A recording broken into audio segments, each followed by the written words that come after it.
Welcome to English Hindi YouTube channel. English Hindi YouTube channel पर आपका स्वागत है।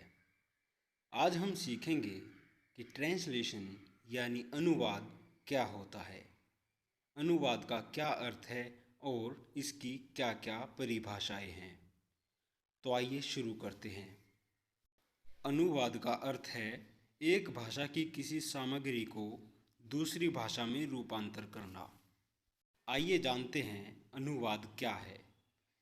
हिंदी में प्रयुक्त अनुवाद शब्द मूलतः संस्कृत का तत्सम शब्द है, जो वद धातु में धन्य प्रत्यय तथा अनु उपसर्ग लगाने से निष्पन्न होता है।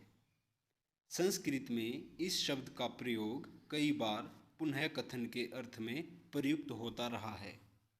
संस्कृत साहित्य में अनुवाद शब्द वद धातु से बना है, जिसका अर्थ होता है बोलना या कहना। वद धातु में धन्य प्रत्यय लगने से वाद शब्द बनता है और फिर उसमें अनु उपसर्ग जुड़ने से अनुवाद शब्द बना है।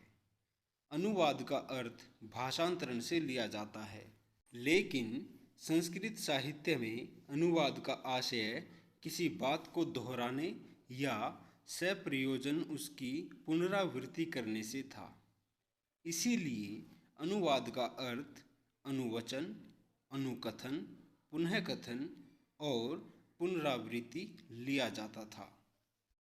वहीं अंग्रेजी साहित्य में ट्रांसलेशन शब्द के मूल में फ्रांसीसी भाषा का शब्द ट्रांसफ़र है और लैटिन भाषा के शब्द ट्रांसलेटम शब्द से अंग्रेजी में ट्रांसजमालेशन शब्द बना है।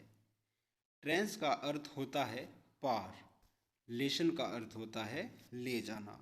इस प्रकार ट्रांसफर या ट्रांसलेशन शब्द का अर्थ है इस पार से उस पार ले जाना, अर्थात एक भाषा में व्यवत विचारों को दूसरी भाषा में ले जाना।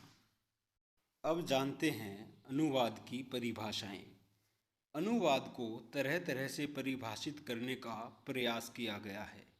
प्रसिद्ध परिभाषाएं हैं: द एक्शन और process of turning from one language into another, also the product of this A version in a different language, Oxford English dictionary. यानी किसी एक भाषा के लेख एवं उसकी लेखन शैली को किसी दूसरी भाषा में अंतरित करने की क्रिया या प्रक्रिया को अनुवाद कहते हैं। ये डेफिनेशन है ऑक्सफोर्ड इंग्लिश डिक्शनरी की। वहीं यूजीन नाइडा कहते हैं, translation consists in producing in the receptor language the closest natural equivalent to the message of the source language, first in meaning and secondly in style.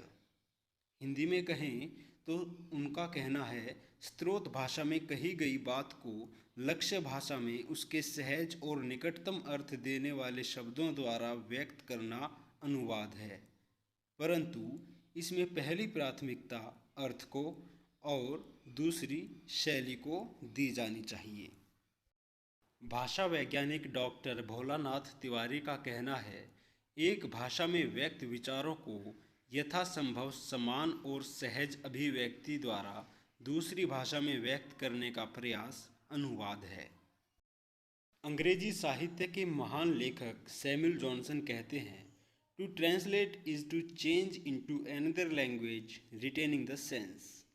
यानी मूल के भावों की रक्षा करते हुए उसे दूसरी भाषा में बदल देना अनुवाद है। प्रोफेसर गोपीनाथन कहते हैं, अनुवाद एक प्रकार से दो संस्कृतियों के बीच सांस्कृतिक सेतु का महत् कार्य करता है। कैटफोल्ड ने कहा, the replacement of textual material in one language by equivalent textual material in another language. यानी किसी एक भाषा की पाठ्य सामग्री को किसी दूसरी भाषा में उसी रूप में रूपांतरित करने का नाम अनुवाद है। इन परिभाषाओं को देखते हुए निष्कर्ष निकलता है कि अनुवाद में दो भाषाओं से संबंध होता है।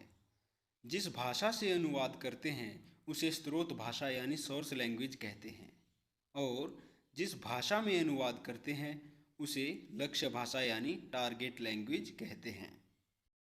अनुवाद में स्रोत भाषा और लक्ष्य भाषा के सामाजिक सांस्कृतिक संदर्भों को ओझल नहीं होने दिया जाता है। वास्तव में अनुवाद दो संस्कृतियों के बीच सेतु का कार्य करता है। ध्यान रहे कि शब्द और अर्थ का कोई स्थान संबंध नहीं है।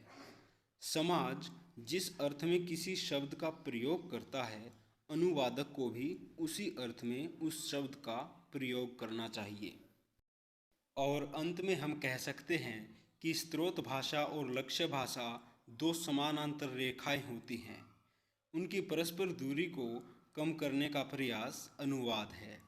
अगली वीडियो में हम जानेंगे अनुवाद के प्रकार और महत्व। आपको ये जानकारी कैसी लगी हमें कमेंट सेक्शन में ज़रूर बताएं। हमारे साथ जुड़े रहने के लिए आपका बहुत बहुत धन्यवाद।